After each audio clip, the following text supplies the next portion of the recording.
Police কেসের ঘটনায় অজয়ের সামাজিক মানসম্মান ও পারিবারিক মানমর্যাদা পুরো ধূলিস্যাৎ হয়ে পড়ে। ওদের দুদিন পুলিশ কাস্টাডিতে থাকতে হয় তাদের। পরে বিপাশার বাবার মধ্যস্থতায় পুরো বিষয়টির মীমাংসা হয়। বিপাশার বাবা এসে তাকে বোঝান, তুমি মামুনিকে ডিভোর্স দিয়ে দেওয়া যায়, তাহলে এই পুলিশি ঝামেলা এড়াতে পারবে। আমি সব ঠিক করে দেব, ট্রাস্ট মি। নিজেকে ভীষণ ক্লান্ত ও পরাজিত লাগছিল অজয়ের। শরীর, মন, মাথা আর নিতে পারছিল না। সে খুব ভেঙে পড়েছিল, তাই ক্লান্ত গলায় বলেছিল, আপনি যা ভালো বোঝেন করুন, আমি আপনার সব কথা শুনব। আমার বাবা মাকে এই অসম্মান থেকে মুক্তি দিন প্লিজ। আর এরপরেই বিপাশা তাদের বিরুদ্ধে কেস তুলে নেয়।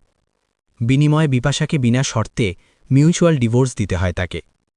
ডিভোর্স মিটলে কিছুদিন পর বিপাশাকে তার বাবা দিল্লি পাঠিয়ে দেন।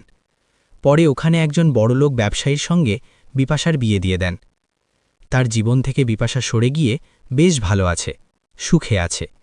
ফেসবুকের উজ্জ্বল ছবিগুলো তার প্রমাণ। বিপাশা তাকে চায়নি, বিন্দুমাত্র ভালোবাসেনি, তাই এতটা অপমান করতে পেরেছে।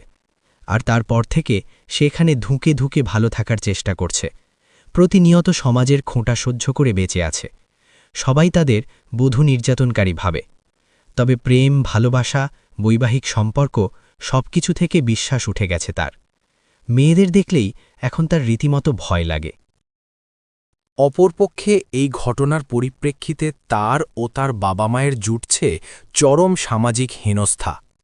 অনেকে সবকিছু জেনে অথবা না জেনে জানার আগ্রহে খুঁটিয়ে খুঁটিয়ে তাদের ডিভোর্স সম্বন্ধে প্রশ্ন করে।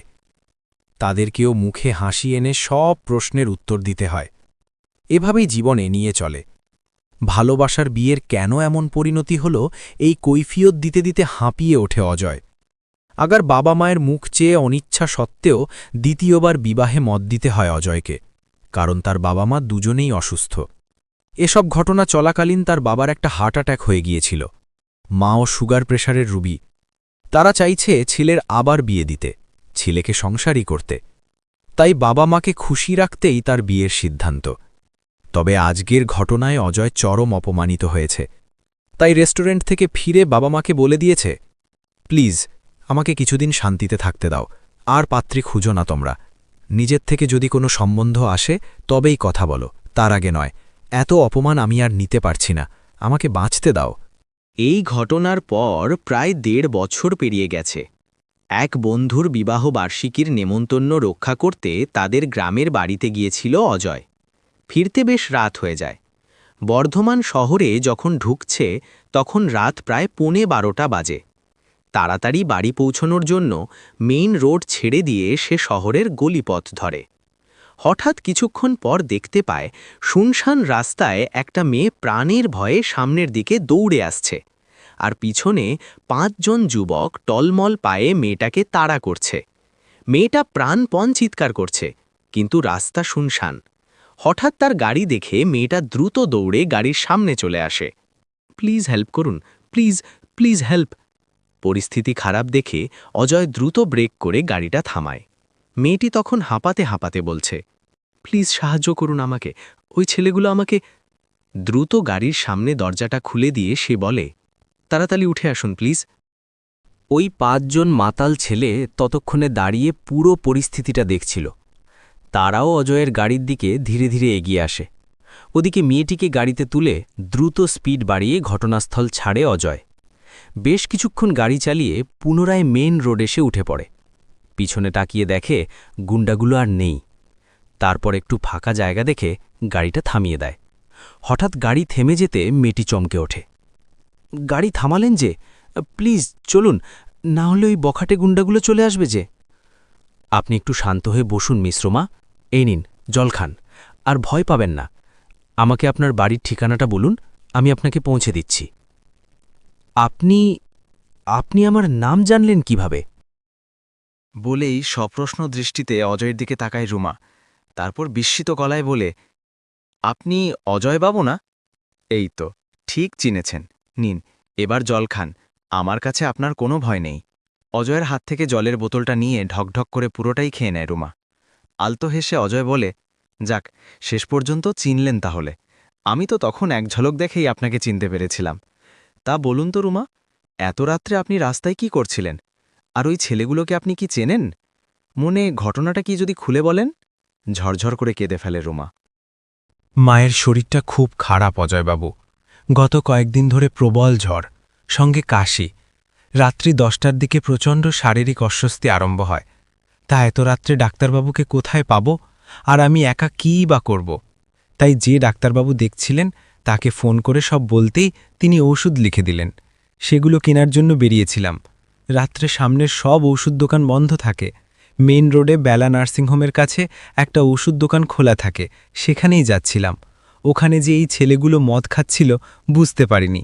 আমাকে একা দেখে ওরা খারাপ খারাপ কথা বলতে আরম্ভ করে ও পিছু নেয়। ভয় পেয়ে আমি দৌড়াতে আরম্ভ করি, আর তারপর আপনার সঙ্গে আমার দেখা হয়। ভাগ্যিস আপনি ঠিক সময়ে এসেছিলেন অজয়বাবু, না হলে এতক্ষণে যে কি হতো আমার। বলে আবার কাঁদতে আরম্ভ করে রুমা। অজয় নীরবে তার দিকে রুমালটা এগিয়ে দেয়, তারপর জিজ্ঞাসা করে, আপনি ওষুধ কিনতে কেন যাচ্ছিলেন? আপনার দাদা আর রঞ্জনবাবু নেই? না, দাদা বৌদি এখানে আর থাকে না। দাদার কারখানার কাজটা আর নেই, তাই দাদা বৌদিকে নিয়ে ওর শ্বশুর বাড়িতে থাকে। ওখানে বৌদির বাবার দোকানটা দেখাশোনা করে। আমাদের সঙ্গে এখন আর সম্পর্ক রাখে না। এখানে আমি আর মা থাকি। বিস্মিত অজয় জিজ্ঞাসা করে, আপনাকে আর আপনার মাকে আপনার দাদা একা ছেড়ে দিয়ে শ্বশুরবাড়ি চলে গেল? আপনারা দুজন মহিলা এখন একা থাকেন? মাথা নামিয়ে শুধু ঘাড় নাড়ে রুমা। দাদার সঙ্গে তার অশান্তির আসল কারণটা অজয়বাবুকে বলতে পারে না। আসলে অশান্তিটা তো হয়েছিল অজয়বাবুকে বিয়ে করা নিয়ে। দাদা রঞ্জন সম্পূর্ণ রাজি ছিল অজয়বাবুর সঙ্গে তার বিয়ে দেওয়ার জন্য, কিন্তু সেই নিজেই যে অজয়বাবুর সঙ্গে দেখা করে সম্বন্ধটা ভেঙেছে, এই খবরটা সর্বাণী মামিমার কাছ থেকে শোনার পর রাগে ফেটে পড়ে রঞ্জন। পরিষ্কারভাবে মা মেয়ে দুজনকে বলে দেয়, আজ থেকে তোমরা নিজেরা যা পারো করো, আমি আর এই ধিঙ্গি মেয়ের দায়িত্ব নিতে পারব না। তুই বিয়ে কর আর না কর, তাতে আমার কিছু যায় আসে না। এত ভালো একটা সম্বন্ধ নিজের জেদে ভাঙলি, এর ফল তোকে একদিন ভুগতে হবে। কোন রাজপুত্র তোকে বিয়ে করে সেটা আমিও দেখব। তারপর থেকেই দাদার সঙ্গে সম্পর্কটা প্রায় শেষ হয়ে গিয়েছিল তার। রঞ্জন মা ও বোনের সঙ্গে কথা বলা একদম বন্ধ করে দিয়েছিল। পরে নিজের বউকে নিয়ে শ্বশুরবাড়িতে চলে যায়। অজয়ের প্রশ্নে নিজেদের পুরনো তিক্ততার কথা মনে পড়ে রুমার। সে নিরুত্তর হয়ে চুপচাপ বসে থাকে। রুমাতে চুপচাপ বসে থাকতে দেখে এক ধরনের অস্বস্তিতে পড়ে অজয়। আবার প্রশ্ন করে, তাহলে এখন আপনি কি করেন? বছর দেড়েক আগেও তো পড়াশোনা করতেন, এখনও পড়েন নাকি কিছু করেন? 1.5 বছরে অনেক কিছু বদলে গেছে অজয়বাবু। বাংলায় অনার্সটা কোনো মতে কমপ্লিট করেছি, তারপর আর পড়া হয়নি। এখন সকাল সন্ধে বেশ কয়েকটা টিউশন করি, আর অবসরে মায়ের সেলাই মেশিনটা নিয়ে বসি। এভাবেই আমাদের মা মেয়ের সংসার চলছে। আপনার বাড়ির ঠিকানাটা বলুন, আপনাকে পৌঁছে দিয়ে আসছি, অনেক রাত হয়েছে। এরপর রুমাকে নিয়ে তাদের বাড়িতে যায় অজয়। সেখানে গিয়ে যে এরকম পরিস্থিতিতে পড়তে হবে তা সে একদম বুঝতে পারেনি। রুমার মা আদরি দেবী জ্বরের ঘোরে পুরো অচেতন। এই অবস্থায় তাকে বাড়িতে রাখা ঠিক নয়, তাই পরিস্থিতি বুঝে তাকে দ্রুত নিজের গাড়িতে তুলে নিয়ে স্থানীয় হাসপাতালে ভর্তি করে দেয় অজয়। সারা রাত হাসপাতালে ছুটোছুটি করতেই কেটে যায়। অসহায় রুমাকে একা ছেড়ে দিতে কেমন যেন বিবেকই বাধে। সকালে বাড়ি ফিরে নিজের বাবা মাকে সে এসব ঘটনার কথা বলে। সব শুনে কল্যাণী দেবী ঝাঁঝিয়ে ওঠেন। কাল রাত্রে মানবিকতার খাতিরে যা করেছিস তা ঠিক আছে, এখন আর বেশি বাড়াবাড়ি করিস না। ওদের আর খবর নেওয়ার দরকার নেই। মেয়েটার অপমান মনে আছে তো? মায়ের সব কথা মাথা নেড়ে মেনে নিল, মনটা ঠিক সায় দেয় না অজয়ের। গতকাল সারা রাত জাগা ছিল, তাই দুটো খেয়ে দিয়ে সে একটু ঘুমোতে যায়। ঘুমের ঘোরে মনে হয় ফোনটা যেন ক্রমাগত বাজছে। ফোনে একটা অচেনা নম্বর। কোনো রকমে ফোনটা রিসিভ করে জড়ানো গলায় সে বলে, কে কে বলছেন?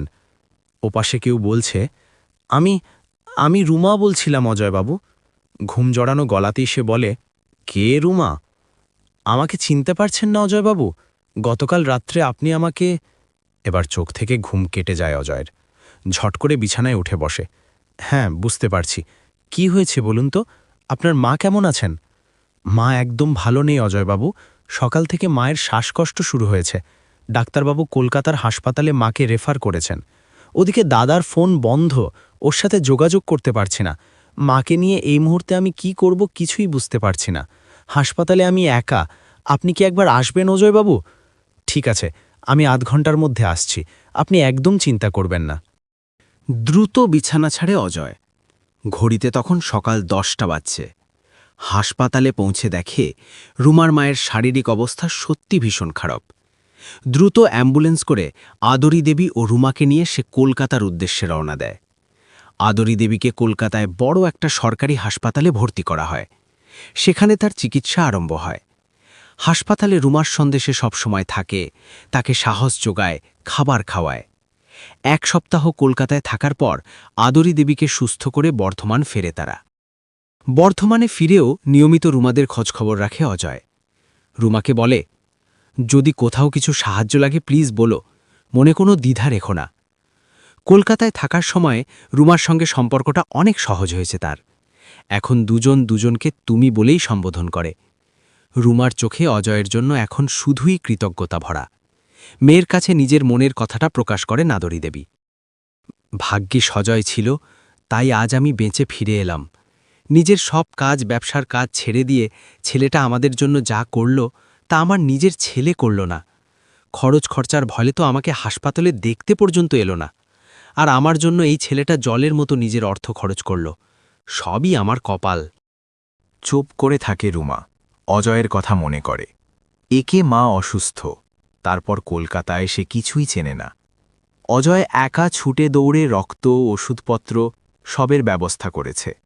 কলকাতার ব্যস্ত রাজপথ সে অজয়ের হাত ধরে পারাপার হয়েছে। যে কোনো সমস্যায়, আর্থিক প্রয়োজনে অজয়ের মুখের দিকে অসহায়ভাবে তাকিয়েছে। আর প্রতি মুহূর্তে অজয় তাকে আশ্বস্ত করেছে, আগলে রেখেছে। এই কদিনে মানুষটাকে দেখেছে, বুঝেছে এবং চিনেছে রুমা। অথচ 1.5 বছর আগেও অজয়কে মুখের ওপর চরম অপমান করতে বাধেনি তার। আজ সে নিজেই মরমে মরে থাকে। নিজেকে ভীষণ ছোট মনে হয়। সবসময় মনে হয় অজয় খুব বড় মনের, উঁচু মানসিকতার মানুষ। আর সে খুবই বাচাল, বাজে একজন মেয়ে। কোনো মানুষকে সঠিকভাবে না জেনে, না চিনে, শুধুমাত্র কিছু সামাজিক ভ্রান্ত ধারণা ও দৃষ্টিভঙ্গি দিয়ে বিচার করেছে। সে কিভাবে অজয়কে অপমান করেছিল, ভাবতেই চোখটা জলে ভরে আসে তার। নিজের বোধোদয় হয়। ডিভোর্সি হলেই কোনো মানুষ খারাপ হয় না, বা তার চারিত্রিক দোষ থাকে না। হয়তো গোপনে লুকানো অনেক কারণ থাকে, সেগুলো হয়তো আমরা জানি না। অনেক লুকানো বেদনা অপ্রকাশ্য থাকে, সেগুলো আমরা ছুঁয়ে দেখার চেষ্টা করি না। আমাদের সব কিছুই বড় নীরস, তাই আমাদের সবকিছু সহানুভূতির সঙ্গে বিচার করা উচিত। নিজের মনে ভীষণ ভাঙা গড়া চলতে থাকে রুমার। বারবার মনে হয় অজয়ের কাছে নিজের পূর্বকৃত ব্যবহারের জন্য ক্ষমা চায়, কিন্তু দ্বিধার জন্য তা পারে না। তবুও ফোন করে অজয়কে একদিন নিজেদের বাড়িতে ডাকে সে। তারপর খুব নিচু গলায় জিজ্ঞাসা করে, আমার আগের অপরাধ কি ক্ষমা করা যায় না?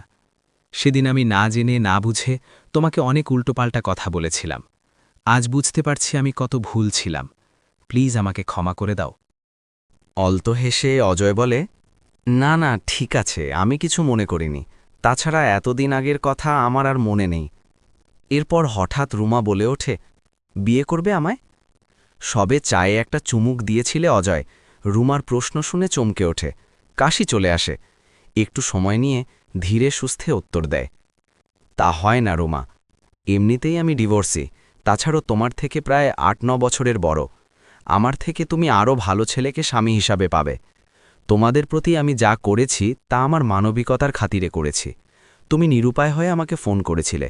সেদিন তোমার পাশে কেউ ছিল না, তাই আমি তোমাকে সম্পূর্ণ নিঃস্বার্থভাবে সাহায্য করেছি। এর বিনিময়ে আমি তোমার কাছে কিছু প্রত্যাশা করি না। এভাবে প্লিজ আমার প্রতি কৃতজ্ঞতার দাম চোকাতে যেও না, তাতে আমাকে আরও অপমান করা হবে রোমা। চলি, ভালো থেকো। এরপর থেকে রুমার সঙ্গে আর কোনো যোগাযোগ রাখেনি অজয়। রুমা বারবার চেষ্টা করেছে, মেসেজ করেছে, ফোন করেছে। ফোন বারবার রিং হয়ে কেটে গেছে। অজয়ের কাছ থেকে শুধু একটাই মেসেজ পেয়েছে, প্লিজ বিরক্ত করো না রুমা, তোমাকে বিয়ে করতে পারবো না। ইনফ্যাক্ট আমি বিয়ে করতেও চাই না। বাবা মাকে বুঝিয়েছি, ওরাও এখন আমাকে বিরক্ত করে না। আমি ভালো আছি। বারবার বিয়ের কথা বলে আমাকে বিরক্ত করো না। মেসেজটা বারবার দেখে আর চোখ দিয়ে জল ঝরে রোমার। মানুষটার এতটাই অভিমান যে আমার ভালোবাসাটা বুঝতে চাইছে না। এতবার নির্লজ্জের মতো ভালোবাসি ভালোবাসি বলছি, তবু কোনো উত্তর দিচ্ছে না। পুরানো ঘটনার কথা এখনও মনে রেখেছে, ক্ষমা করতে পারছে না। বেশ কয়েক মাস ধরে ছেলেকে ভীষণ আনমনা দেখছেন সজলবাবু। ছেলেটা যেন আরও গম্ভীর চুপচাপ হয়ে গেছে। সেদিন কল্যাণী দেবী বলতে গিয়েছিলেন, বাবাই, তোর জন্য একটা সম্বন্ধ এসেছে, এর এক মেয়েটার ছবি। আর তাতেই অজয় রেগে গিয়ে ডাইনিং টেবিলের ফুলদানিটা আছড়ে ভেঙে ফেলে। কল্যাণী দেবী কিছুই বুঝতে পারেন না। বলছি তো বিয়ে করব না, বারবার কেন সবাই বিয়ে বিয়ে বলে বিরক্ত করছ? জীবনে কি শান্তি দেবে না? এর বেশ কিছুদিন পর আদরি দেবী ও রুমা অজয়দের বাড়িতে আসে। আদরি দেবী কল্যাণী দেবীর হাত ধরে অনুরোধ করেন, দিদিভাই, আমাদের ক্ষমা করে দিন, আর আমার মেয়েটাকে আপনার বাড়িতে আশ্রয় দিন। চমকে ওঠেন কল্যাণী দেবী। তা কি করে হয়? রুমা চুপচাপ একদিকে বসে আছে। আদরি দেবী অজয় রুমার সব কথা এবং তার অসুস্থতার সময় অজয়ের অক্লান্ত পরিশ্রম ও সাহায্যের কথা বলেন। রুমা বলে, তখন না জেনে না বুঝে ওনাকে অনেক অপমানসূচক কথা বলে ফেলেছিলাম, তাই এখন উনি আমায় ফিরিয়ে দিচ্ছেন। আমি কিন্তু ওনাকে মন থেকেই ভালোবাসি মাসিমা, আপনি বিশ্বাস করুন। উনি এটা মানতেই চাইছেন না, তাই আপনাদের কাছে ছুটে এসেছি। সজলবাবু আর কল্যাণী দেবী দুজন দুজনের দিকে তাকিয়ে ইশারা করেন। বাবাই ওপরে আছে, তুমি ওখানে যাও, বাবাইয়ের সাথে কথা বলো। বাবাই বিয়েতে মত দিলে আমাদের আপত্তির কিছু নেই। অজয় তখন সবে নিজের ব্যালকনিতে বসে খবরের কাগজ পড়ছিল। ধীরে ধীরে রুমা গিয়ে তার পায়ের কাছে বসে পড়ে। রুমাকে দেখেই সে অবাক হয়ে যায়। ঝরঝর করে কেঁদে ফেলে রুমা।